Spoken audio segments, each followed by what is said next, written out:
अस्सलाम वालेकुम रहमतुल्लाहि व बरकातुहू। मेरी यूट्यूब फ्रेंड्स एंड फैमिली, कैसे हैं आप सब। उम्मीद करती हूँ आप सब लोग खैर खैरियत से होंगे, ईमान और तकवा की बेहतरीन हालतों में होंगे। अल्लाह ताला से दुआ है ताला हमारे वक्त में, हमारी सलाहियतों में, हमारी ज़िंदगी में बरकत पैदा कर दें। इसी खूबसूरत सी दुआ के साथ आज हम बढ़ेंगे अपनी आज की रेसिपी की तरफ। जी, आज हम बना रहे हैं चने की दाल गोश्त। इसके लिए मैंने लिया है आधा किलो गोश्त, 1 पाव दाल। इसको मैंने 4-5 घंटे के लिए सोख करके रख दिया था। ये अब डबल हो गया साइज़ में। 1.5 चाय का चम्मच नमक, 3 से 4 अदद कटी हुई हरी मिर्चें, 2 खाने के चम्मच अदरक, क्योंकि चने की दाल जो होती है वो बादी होती है, इसलिए अदरक इसमें ज़्यादा डलता है। 1 चाय का चम्मच पिसी लाल मिर्च, 2 अदद टमाटर कटे हुए, 1 खाने का चम्मच सूखा धनिया, आधा चाय का चम्मच कुटी लाल मिर्च, 1 चाय का चम्मच कसूरी मेथी और 1 अदद दरमियाने साइज़ का प्याज। बाकी आपकी अपनी फैमिली पर डिपेंड करता है। मैंने क्योंकि शोरबा इतना ज़्यादा नहीं रखना होता, मेरी फैमिली छोटी है, आप मसाले को बढ़ा सकती हैं शोरबे के लिए, तो मुझे मेरी फैमिली के लिए इतनी क्वांटिटी बहुत होती है। पहले मैं इसमें डालूँगी गोश्त, फिर इसमें डालूँगी अदरक, टमाटर, प्याज और ये तमाम स्पाइसेस इसमें डाल के मैं इसमें पानी डालूँगी कम से कम 2 प्याली और 20 मिनट के लिए। जैसा कि मैंने आपको पहले ही बताया कि 20 मिनट में मटन जो है ज़बरदस्त गल जाता है। अब इसे मैं चूल्हे पे रख दूँगी 20 मिनट के लिए और फिर इसके गलने के बाद अगला काम करेंगे। पानी मैंने इसमें शामिल कर दिया। अब देखें ना, बेकिंग टेकिंग और चाइनीज़ ही तो हर वक्त नहीं खाया जाता। जो बिगनर्स बच्ची हैं आजकल मीडिया को यूज़ करती हैं, मल्टीमीडिया को, तो वो भी सीख सकती हैं कि डेली रूटीन्स के खाने भी कैसे बनाने हैं। तो अब इसलिए मैं डेली रूटीन के खाने भी ज़रूर शामिल करती हूँ। अब मैं इसको 20 मिनट के लिए रख दूँगी वेट लगा के, ताकि ये गल जाए। देखें जिसमें पानी है, 15-20 मिनट मैं इसको पकाऊंगी ताकि इसका पानी खुश्क हो जाए।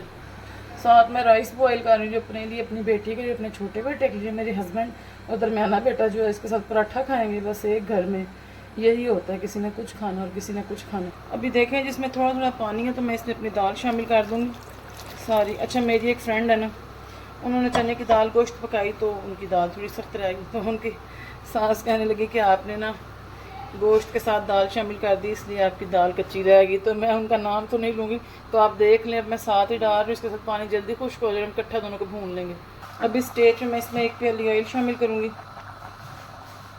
अगर आप इस तरह ऑयल शामिल करें ना, तो आप ये हांडी के ऊपर जो है ना ऑयल बहुत अच्छा आता है, वरना अगर आप पहले इसमें शामिल कर दें तो वो जो ऑयल है ना वो ख़त्म हो जाता है, वो ऊपर नहीं आता हांडी के, वो लुक नहीं आती।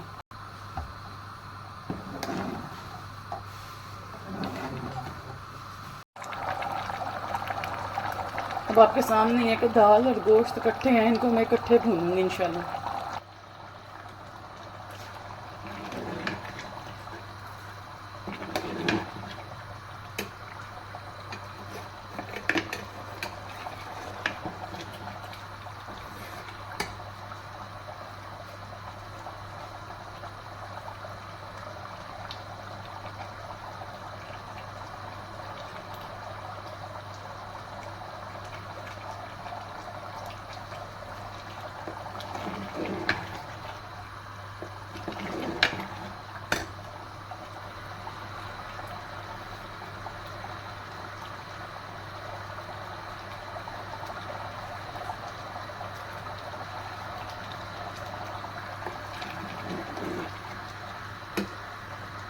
तकरीबन इसका पानी खुश्क होने पे आ रहा है और ये मसाला इसका बनना शुरू हो गया। साइडों पे थोड़ा थोड़ा ऑयल ऊपर आने लग गया। जब ऑयल बिल्कुल ये रिलीज़ कर देगी तो समझें इसकी भुनाई कंप्लीट हो जाएगी। ये देखें जिसका ऑयल अब आने लग गया ऊपर। मैं तकरीबन इसको 10 से 15 मिनट मज़ीद भूनना है, जब बिल्कुल ये ऑयल छोड़ दे और पानी इसका खुश्क हो जाए।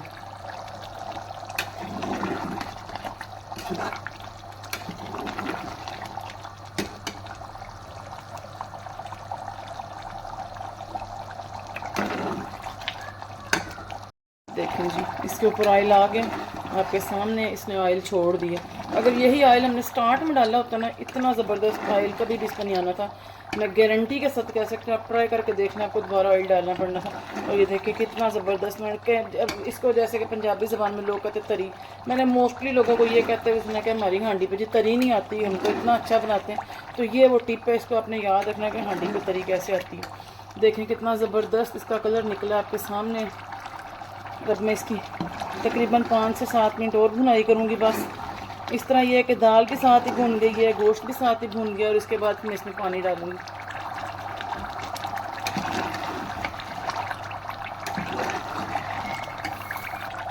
अब मैं इसमें ये सूखी मेथी और हरी मिर्चें डाल के इसको घुमा के और इसको 10 मिनट के लिए ढक दूँगी ताकि इसकी हरी मिर्चों की और जो है ना सूखी मेथी की खुशबू उसमें आ जाए। मुझे बहुत पसंद है हरी मिर्चों की सूखी मेथी की खुशबू। अब देखें इसकी भुनाई कंप्लीट हो गई।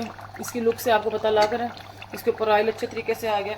अब मैं तकरीबन इसमें 1 से 1.5 प्याली पानी डालूँगी और इसको फिर एक दफ़ा वेट लगाऊंगी ताकि ये दाल गल जाए और हमारी हांडी कंप्लीट हो जाए। चलो जी, राइस भी मेरे बॉयल हो गए। इतनी देर में इनका पानी उतारूँगी और फिर ज़ीरा डाल के इसको दम दूँगी। ये चावलों पे ज़ीरा और ऑयल डाल के मैं इसको दम पे रखूँगी। और दम देते वक्त मैं हमेशा नीचे तवा ज़रूर रखती हूँ, उससे ये है कि आपके चावल नीचे लगते नहीं हैं। हांडी तो हमारी तैयार हो गई है। अब मैं आपको इतनी देर में एक पराठा बनाना सिखाऊँगी। पराठे में बड़ी किस्म के बनाती हूँ, चाट मसाले वाला, अचार वाला, मसाले वाला, प्याज वाला, क्योंकि मेरे हस्बैंड पराठा लवर्स हैं और ये मेरी अपनी क्रिएट की हुई रेसिपीज़ हैं। मैं रोज़ कुछ ना किसी तरीके का पराठा मुझे बनाती रहती। तो आज तो मैं आपको जो है ना ग्रीन पराठा बना के दिखाऊंगी, हरे धनिया वाला। जो लोग मुझे शुरू से देख रहे हैं उनको तो पता है कि मुझे शेल्फ पे बनाना ही पसंद है, इसलिए मैं और कुछ नहीं यूज़ करती। मैं सिर्फ बेलना यूज़ करती हूँ, चकना यूज़ नहीं करती हूँ और शेल्फ पे इसे बेलती हूँ। ऐसे से आप बेशक रफली सा बेल लें, इसमें कोई हर्ज नहीं है। अभी इसको शेपलेस भी बेल लेंगे तो कोई मसला नहीं, क्योंकि इसको शेप हमने दोबारा बाद में देनी है। अभी तो हम सिर्फ इसको फ्लैट कर रहे हैं। ऐसे इसको फ्लैट कर लें अच्छे तरीके से। अब इसके ऊपर लगाएंगे घी। मैं तो देसी घी लगा रही हूँ, आप जो मर्ज़ी लगा लें। ऐसे अच्छे तरीके से इसके ऊपर लगा लें। आप इसके ऊपर नमक छिड़क सकती हैं, मैं नहीं छिड़कूँगी क्योंकि मैंने आटे के अंदर ही नमक डाला हुआ। इसके ऊपर मैं ऐसे धनिया डालूँगी, सारा धनिया को फैला दूँगी।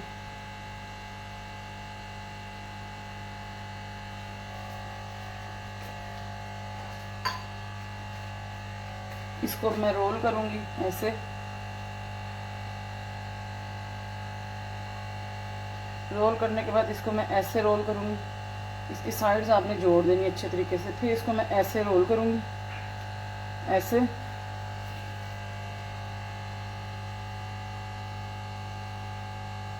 अब इसके सेंटर में मैंने कट लगाना, ऐसे ऐसे ऐसे।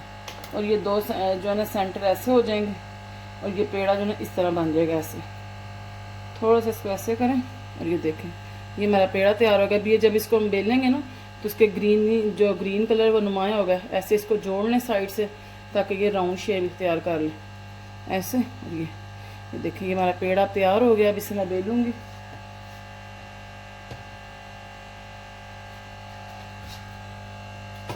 ऊपर से बेल के दिखाती हूँ आपको।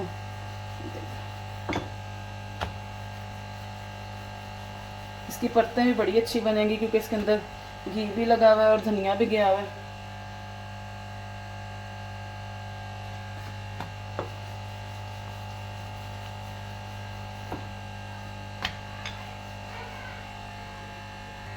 ये देखें जी, पराठे को मैंने बेल लिया है।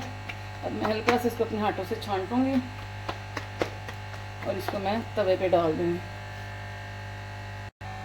तवे पे डालने के बाद फ़ौरन आप कभी भी इस पर ऑयल ना डालें। फ़ौरन थोड़ा सा इसको पहले पकने दें, फिर आप एक साइड इसकी पका के फिर दूसरी साइड पे आप ऑयल डालें।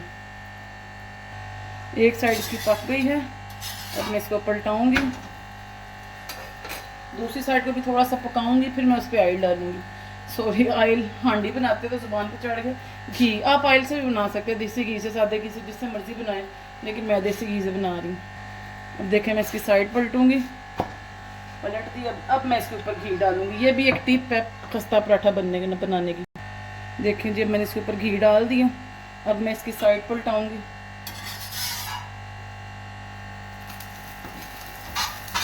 और इसको घुमा घुमा के पकाना है, मैंने इसको छोड़ना नहीं है ताकि ये चारों साइडों से पके, किसी एक साइड से भी कच्चा ना रहे।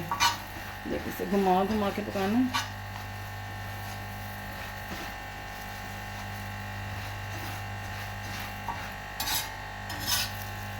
मेरे हस्बैंड थोड़े रेड रेड पराठे खाने पसंद करते हैं। ये आप पे डिपेंड करता है, आप रेड रखें या उसको वाइट रखें। ये देखिए कितना ज़बरदस्त पराठा बना आपके सामने, खस्ता सा। मुझे लोहे का तवा बहुत पसंद है, लेकिन नॉन स्टिक के मेरे पास मौजूद है लेकिन जो रोटी जो पराठा लोहे के तवे पे बनता है, मैंने बल्कि आज ये भी न्यू मंगवाया, मेरा पिछले वाला ख़राब हो गया था तो रोटी जलाने लग गया था। लास्ट मैंने गोश्त वाली रेसिपी बनाई थी तो उसमें मेरा पराठा जल गया था। और ये देखें, ये अब आप देखें, ये देखें इसकी परतें नज़र आ रही हैं आपको, ये देखें कितनी ज़बरदस्त इसकी परतें बनी है। देखें पराठा मेरा रेडी है, इसको मैं उतारूंगी। सालन भी रेडी है, चावल भी रेडी है। और अब मैं आपको इसे डिश आउट करके दिखाऊंगी। सालन के ऊपर सिर्फ अब मैंने गरम मसाला डालूँ। ये देखें, इसको अगर मैं हल्के हाथ से ऐसे करूँगी ना, ऐसे, तो ये देखें इसकी परतें, ये देखें, ये देखें कितनी ज़बरदस्त इसकी परतें बनी है। देखें, ये देखें। मैं बाकी पराठे भी इंशाल्लाह आपको दिखाऊंगी। और अब मैं इसे डिश आउट करूँगी। बस सालन के ऊपर मैंने गरम मसाला डालना है। ये देखें हमारी हांडी रेडी है, इसके ऊपर ज़बरदस्त सी तरी आ गई है। बस मुझे इसके ऊपर गरम मसाला डालना है। और ये वहम भी मैं दूर कर दूं कि जो मेरी फ्रेंड का क्वेश्चन था कि आपने दाल और गोश्त इकट्ठा डालना है तो दाल गलनी नहीं है। देखें जी, दाल प्रॉपर गली हुई है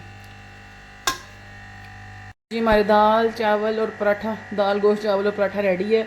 उम्मीद करती हूँ आपको मेरी ये रेसिपी पसंद आई होगी। अगर आपको पसंद आई है इसको लाइक करें, शेयर करें, सब्सक्राइब करें, ताकि मेरी आने वाली हर वीडियो की नोटिफिकेशन आपको मिल सके। मज़ीद रेसिपीज़, मज़ीद वीडियोज़ के साथ मिलूँगी नेक्स्ट वीडियो में। अस्सलामु अलैकुम रहमतुल्लाहि व बरकातुहू।